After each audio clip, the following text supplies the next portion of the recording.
Kami masih berada di Mekah dan kita ambil peluang ini untuk mengerjakan umrah.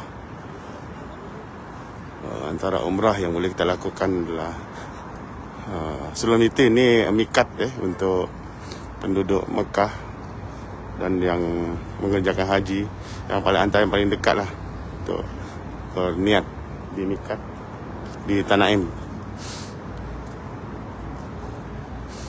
Kita masih mengambil peluang untuk mengerjakan umrah. Antaranya umrah untuk diri sendiri, umrah badal umrah untuk orang yang dah meninggal. Ini keadaan di Tanaim, di masjid dia. Sini lakukan solat sunat ihram dan berniat melakukan sebelum keadaan di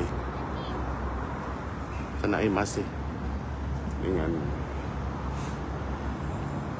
para jemaah yang masih berada di Mekah. Sebelum terdapat juga jemaah yang sebenarnya sudah berada dari Madinah dan mereka melakukan niat sama ada umrah atau haji di Bil Ali, di Mikat Bil Ali, dan masih ada jemaah haji yang selepas ini akan ke Madinah.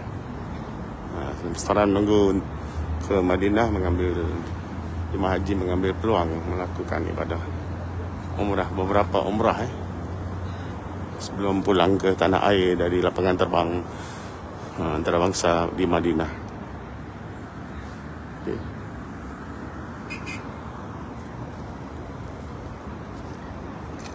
Ini keadaan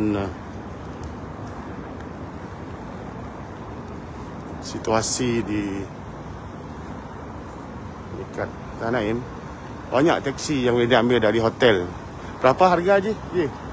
Ji, berapa harga taksi kalau ambil taksi? 70. Kali 70 pergi dan balik. Hah? Oh. 50. Berapa kilometer agak-agak ni? Belasan lah.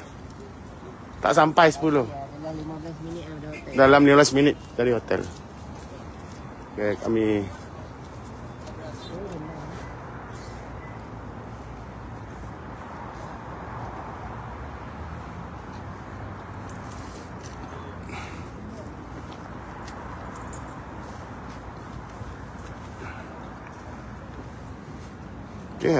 jadi kami selepas ni akan ke Haramain, ke Masjidil Haram dan lakukan tawaf dan sa'i,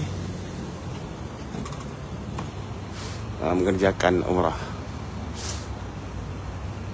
Jumpa lagi. Assalamualaikum warahmatullahi wabarakatuh.